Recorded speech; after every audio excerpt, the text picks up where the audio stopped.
Hey guys, Eternize here. What if I told you that what the internet is constantly advising you to do to achieve more loudness is actually hurting your hardstyle leads? That's right, we're talking about clipping. These days, man, people are pushing clipping like it's gonna solve all of your problems. Now, this is not gonna be a session to put down clipping, because that whole concept of managing dynamics before heading on and reaching your master limiter makes sense. But with hardstyle, things are a bit different. And in this video, I'm going to show you why. Specifically, what we're going to talk about today is how clipping affects hardstyle leads. So the internet will have you believe that clipping peaks of any material is a clever thing to do, because these peaks will then no longer trigger your master limiter. And while that might be a good idea for percussive material, it's very different with a hardstyle lead. See, a hardstyle lead is basically a bunch of synthesizers stacked on top of each other. And each layer is a string of sound, usually a pretty dense waveform. But then sometimes you see these spikes poking out from the rest. And these spikes are happening because the oscillators in each of your synth layers are lining up, and every time they perfectly line up for a brief moment, the amplitude is amplified and we get these spikes. So what we need to understand about these spikes is that they contain a lot of information, and because these spikes are now the highest point in the waveform, if we use a clipper, we are removing a lot of information. So to test this, I've set up a test project which sounds like this.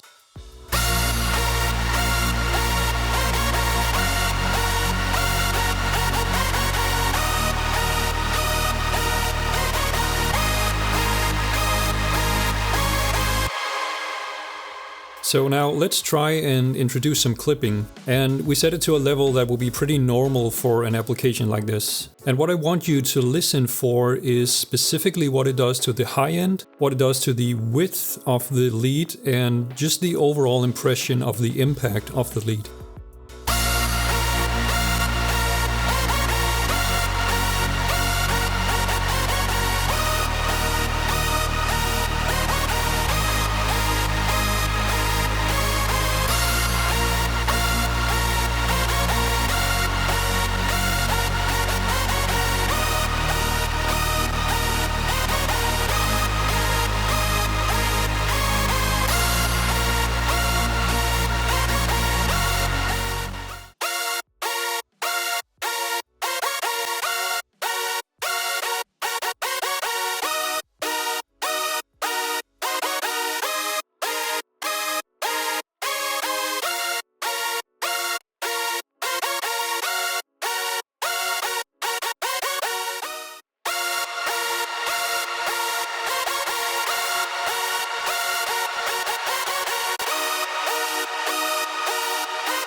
So hopefully you can hear this even through the YouTube compression.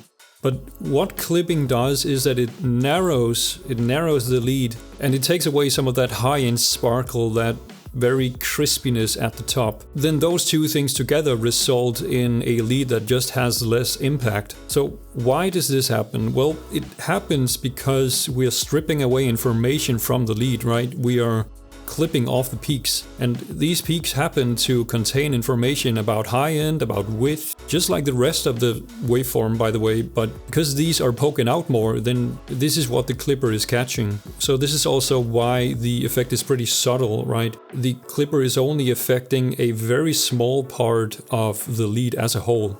Now, I've shown this with the clipper placed on the lead bus as a collective, but these results will be the same if you place the clipper on the individual layers as well. So again, the most notable changes will be a reduction in the width and a reduction in the high-end sparkle. So where do we go from here? Well, I made this video to make you aware of the effects of clipping and to show you that maybe you shouldn't blindly do what the internet is telling you to do. Now, in my experience, putting clippers on leads to manage the microdynamics like this rarely results in anything good. And the reason is exactly as shown in this video, that you're just taking away information that can be hard to gain back once it's taken away. Now, sometimes you can actually use this as a strategy to first do the clipping, and then after you compensate with an EQ to bump up the high end again, and with another plugin gain back the width. Sometimes that just fits better with the lead and will grant you a better result. If you've watched my previous video on saturation, you know that saturating your lead can also be a way of managing the microdynamics. So that's another option you have.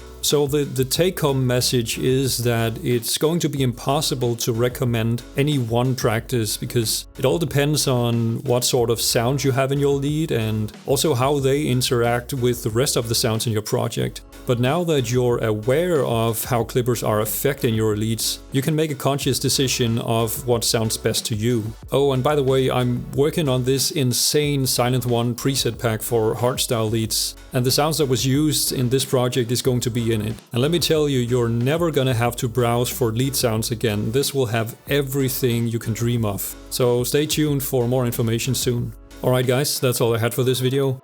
Thanks for watching, and remember to hit that like and sub button, and I'll see you in the next one. Bye.